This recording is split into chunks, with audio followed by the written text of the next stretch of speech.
I want to talk a little bit about, we talked your early days, your growth trajectory, everything you've accomplished there, your mindset, using traction to build that system out.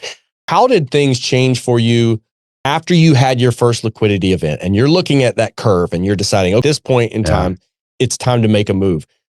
Throughout your career of doing this, where have your bottlenecks been? And capital raising is really tough right now. It was significantly easier a couple years ago. It's tough right now. We just interviewed Travis Watts from Ashcroft Capital, and he said that it's about 60% down from where they were able to raise capital just over the last year or two. So there's a lot of headwinds that we're facing. Was that ever a bottleneck for you? And absolutely. As you grew, how did it change after your first liquidity event? And now you've got a solid track record of having sold. What was your first sale? Was it a property or portfolio? And how did that change things? So I was telling you guys about that first deal I did outside of Chicago in Yorkville. So that was the very first facility I bought. Tiny facility, maybe 16,000 square feet. No utilities. So that means there was no lights. There was nothing. It was behind a Dunkin Donuts. It wasn't even fenced. It was like a crazy deal. Very quickly built up a small portfolio of similar small assets. Maybe the largest one was like 32 or 35,000 net rentable square feet.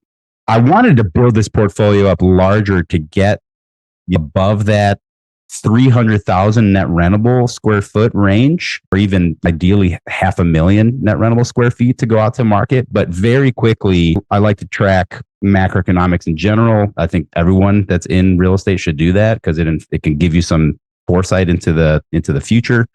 And I started to see these very hawkish statements coming out of the Fed and talking about inflation, rip roaring, and I was like, they're going to start raising rates. And something that nobody seems to realize, or at least people that don't track this regularly, is you can go download the Fed's dot chart, and it pulls all the state feds or the minor feds and where they think rates are going to be on a quarterly basis for the next 3 to 5 years. And all of a sudden I'm seeing dots go up. And I'm like, oh shit. So I was like, I guess we need to sell now. So I went to my partners and I said, guys, we need to go. I know not all these deals are completely done with the value add, but we are going to get more money if we sell now at a 6 cap because of where interest rates are and give up a little bit on value versus selling 2 years from now at an 8 cap, but fully stabilized, right? So that was our first exit. It was a portfolio of 10 properties all in one. And it was a wild experience to one day just open up your bank account and see 7+ figures just sitting there. And it's like, oh, this is my portion of the profits. Feels really nice.